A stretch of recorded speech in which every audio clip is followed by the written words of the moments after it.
Set theory is a branch of mathematical logic that studies sets or the collections of different objects called elements. An example of a collection of different objects is an apple, mango, banana, and strawberry. These four objects constitute what we call set in mathematics.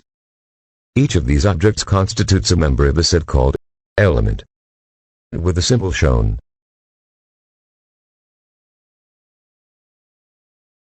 A set can be a collection of any objects such as fruits, flowers, symbols, and many others. But in set theory, elements are particularly relevant in mathematics such as real numbers, variables, constants, etc. A set is a well-defined collection of objects which can either be countable or uncountable. Sets with countable elements are called finite sets and with uncountable elements are called infinite sets. There are several ways of representing sets. The Venn diagram is a visual representation of sets in terms of overlapping circles or other geometric figures. Roster notation is another simple method of representing sets.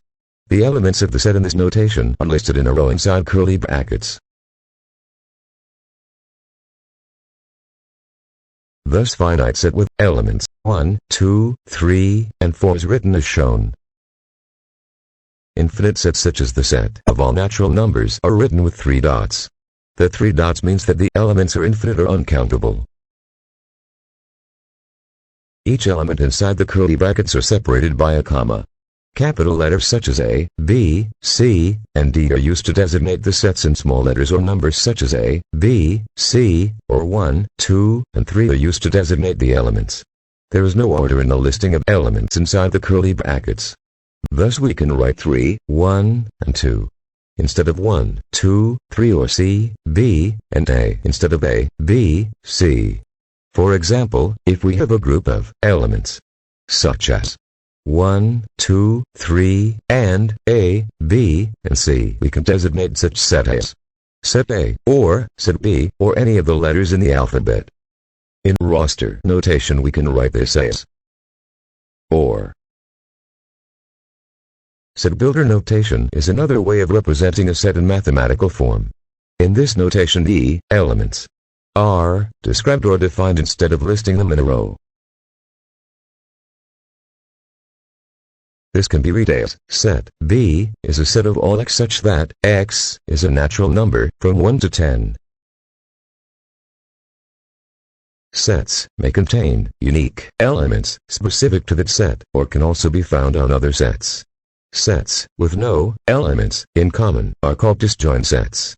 Sets with elements in common are called overlapping sets.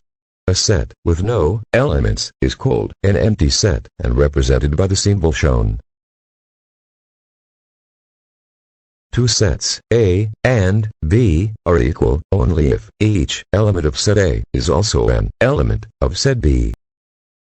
Then, A equals B, or set A and set B are equal.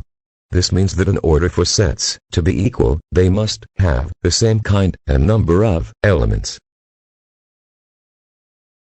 Unequal sets are sets with a different kind and number of elements, or if any of the elements in set A are not an elements of set B. If set A equals A, B, C, D, and E, and set B equals A, B, C, and D, then set A is not equal set B. Set A has one extra element, which is not found in set B, or the element P. Equivalent sets are sets with an equal number of elements, but not necessarily of the same kind. They must have a one-to-one correspondence between elements. If set A equals A, B, C, D, and E, and set B is equals 1, 2, 3, 4, and 5, then each element in A can be associated with every element in B. The one-to-one correspondence can be demonstrated as follows.